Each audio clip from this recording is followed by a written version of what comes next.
मैंने पास खड़ी डीढ़े बैहू की ओर देखा और शांति से कहा, इस बार तुम शुआनवू को वापस ले आए हो। ये तुम्हारा एक बड़ा योगदान है। मेरे पास एक सुपरनैचुरल पावर है जो तुम्हारे लिए बिल्कुल उपयुक्त है। अपनी आंखें बंद करो और मन एकाग्र करो। मैं तुम्हें केओस हेवनली डीमन फिस्ट प्रदान करता हूँ। एक सुनहरी रोशनी बैहू की भौहों के बीच समा गई। उस शक्ति का उत्तराधिकार तुरंत उसके मस्तिष्क में अंकित हो गया। इसकी प्रचंड शक्ति को महसूस करते हुए बैहू उत्साह के साथ घुटनों के बल गिर पड़ा और बोला, स्वामी, इस उपहार के लिए आपका बहुत बहुत धन्यवाद। जैसे ही मैंने शुआनवू को अपने संरक्षण में लिया, होंगहुआंग में फिर से हलचल मच गई। तोंगतियन जाओजू ने अपने दो बड़े भाइयों को एक के बाद एक संत बनते देखा तो उन्हें भी ज्ञान की प्राप्ति हुई। लाओजी ने ह्यूमन एजुकेशन बनाई और केवल कुछ भाग्यशाली मनुष्यों को शिक्षा दी। युएनशी ने चान एजुकेशन बनाई जो केवल उत्कृष्ट प्रतिभा वालों को स्वीकार करता था। लेकिन तोंगतियान ने एक अलग रास्ता चुना, ऑल इंक्लूसिव एजुकेशन। चाहे वे पशु हों या पक्षी, जब तक वे दुष्ट न हों, वे उनके शिष्य बन सकते थे। जैसे ही जीजियाओ की स्थापना हुई, संत की आभा पूरी होंगहुआंग में फैल गई। तोंगतियान जाओजू संत बन गए। सनचिंग के एक ही परिवार से 3 संत निकले जिनका प्रभाव अतुलनीय था। होंगजुन दाओजू के अलावा पूरी भूमि में कोई भी उनका मुकाबला नहीं कर सकता था। पहला विकल्प, तोंगतियन जाओजू ने जिए जाओ बनाया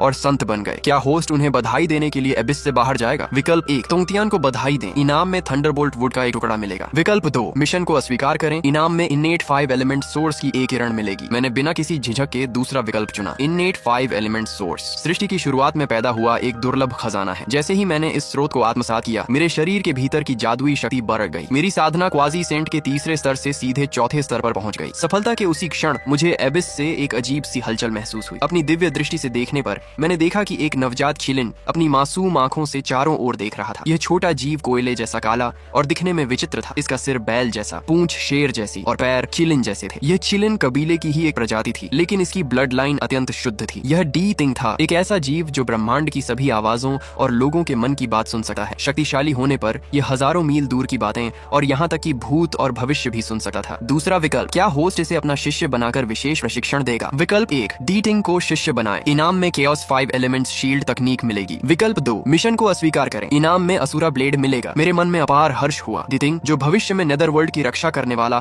और क्षितिगर्भा बोधिसत्व का सहायक बनने वाला था, वह मेरे कीलिन कबीले में पैदा हुआ था। मैं तुरंत उस नन्हे जीव के पास पहुंचा और उसकी माँ से कहा, यह बालक मेरे साथ भाग्य से जुद्धा है। अब से मैं स्वयं इसे शिक्षा दूंगा। मैं इसे अपना शिष्य स्वीकार करता हूँ और इसका नाम डी तिंग रखता हूँ। उसकी माँ आश्चर्यचकित और प्रसन्न थी। उसने बार बार झुककर प्रणाम किया। पूर्वज द्वारा चुना जाना इस छोटे जीव के लिए बहुत बड़े सौभाग्य की बात थी। मैं डी तिंग को ले गया और अपने पहले शिष्य हुओ चिलिन को बुलाया। वर्षों की साधना के बाद वह इमॉर्टल के शिखर पर था, बस एक कदम दूर दालुओ बनने से। मैंने हुओ चिलिन से कहा, डी तिंग तुम्हारा नया छोटा भाई है। जब मैं ध्यान में रहूं तो तुम मेरी ओर से इसे कला और साधना सिखाना। मैंने आगे कहा, इन वर्षों में मैंने तुम्हें केवल केओस डिवाइन फायर पाल्म सिखाया है। आज मैं तुम्हें God and demon body refining art और हमारे चिलिन कबीले की सर्वोच्च शक्ति वन शो जेंतियन प्रदान करता हूँ। 2 सुनहरी रोशनी उसके मस्तिष्क में समा गई। मैंने उसे ऑफ ग्राउंड फ्लेम फ्लैग भी दिया ताकि वह अग्नि के नियमों को समझ सके। अंत में मैंने बचा हुआ सन एंड मून मिस्टीरियस लिक्विड भी बांट दिया। हुओ खिलीन इसका उपयोग अपनी उन्नति के लिए और डी तिंग अपनी नींव मजबूत करने के लिए कर सकता था। इसी समय होंगहुआंग पर वू और डीमन कबीले के बचे हुए लोग सनचिंग के संत बनने पर विलाप कर रहे थे। 12 एंसेस्टर्स ऑफ वू में से अब केवल हाउतू बची थी। वे अपने तबाह हो चुके घर को देख रही थीं। उनकी आंखों में आंसू थे। उन्होंने देखा कि युद्ध के कारण अनगिनत आत्माएं बिना किसी घर के भटक रही थीं,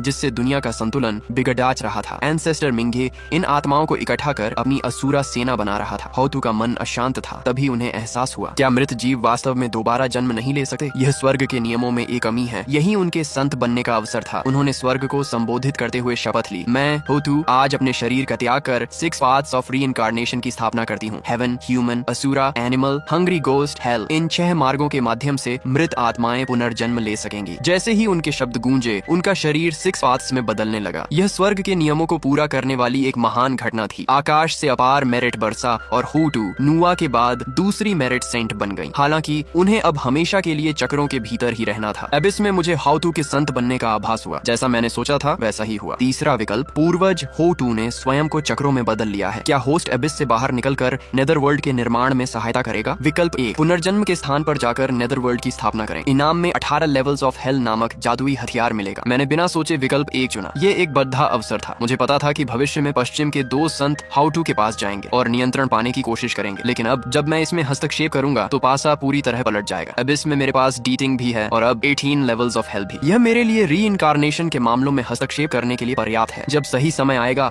मैं डी तिंग को नेदरवर्ल्ड की रक्षा के लिए भेजूंगा और उसे 18 लेवल्स ऑफ हेल का कार्यभार सौंपूंगा। इससे न केवल मेरिट संचित होगी बल्कि यह चिलिन कबीले के लिए एक सुरक्षित स्थान भी प्रदान करेगा। यह एक साथ 2 निशाने साधने जैसा है। मैंने हुओ चिलिन को निर्देश दिया कि वह डी तिंग की नींव मजबूत करने के लिए और अधिक स्पिरिचुअल रूट्स और इमॉर्टल फ्रूट्स इकट्ठा करे। फिर मैंने स्काई व्यूइंग मिरर निकाला ताकि होंगहुआंग की गतिविधियों पर नजर रखी जा सके। दर्पण में दृश्य बदलते रहे, पूर्व के अनंत महासागरों से लेकर पश्चिम की बंजर भूमि तक सब कुछ दिखाई दे रहा था। जब दृश्य मध्य भूमि के पुराने किलिन एंसेस्ट्रल लैंड पर पहुंचा तो मैं भावुक हो गया। यहाँ अब सब कुछ उजाड़ हो चुका था। मेरे एबिस वाले कबीले के अलावा बाहरी दुनिया में किलिन कबीला लगभग विलुप्त हो चुका है। शायद कुछ बचे हुए लोग हों, लेकिन होंगहुआंग इतना विशाल है कि उनका पता लगाना असंभव है। जैसे ही मैं दृश्य बदलने वाला था, पैतृक भूमि की गहराई में एक कमजोर हलचल ने मेरा ध्यान खींचा। मैंने स्काई व्यूइंग मिरर से बारीकी से जांच की तो पाया कि यह एक सेक्रेड बीस्ट टेंगशे थी। टेंगशे 5 एलिमेंट्स सेक्रेड बीस्ट्स में से मिट्टी अर्थ तत्व की रक्षक है, जो अपनी क्षमताओं को बढ़ाने में माहिर है। प्राचीन काल में टेंगशे वंश मध्य भूमि में रहता था, लेकिन तब किलिन कबीला इतना शक्तिशाली था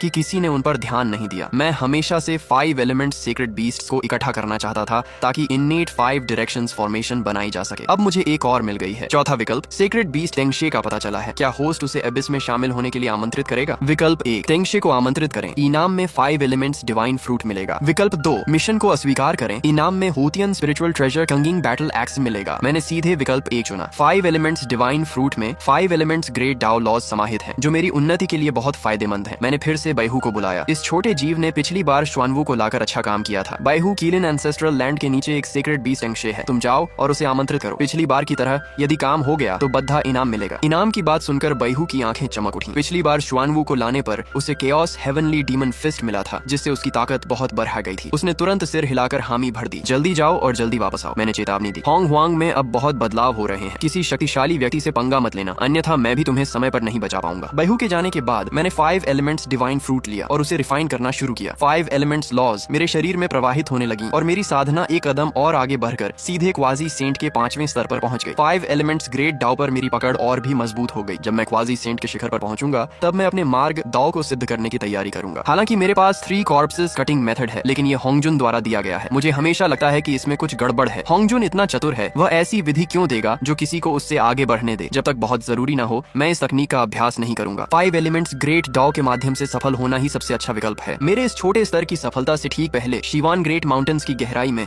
अचानक 3 खजानों की रोशनी आसमान की ओर उठी। यह एक दूरस्थ स्थान था जहाँ सालों से कोई कीमती चीज नहीं मिली थी। मैंने अपनी दिव्य दृष्टि से तुरंत पहचान लिया। 2 हाउटियन सुप्रीम ट्रेजर्स और एक innate spiritual treasure. Haotian supreme treasures में थंडरबोल्ट पर्ल और स्पिरिट अर्थ सीक्रेट आर्मर शामिल थे।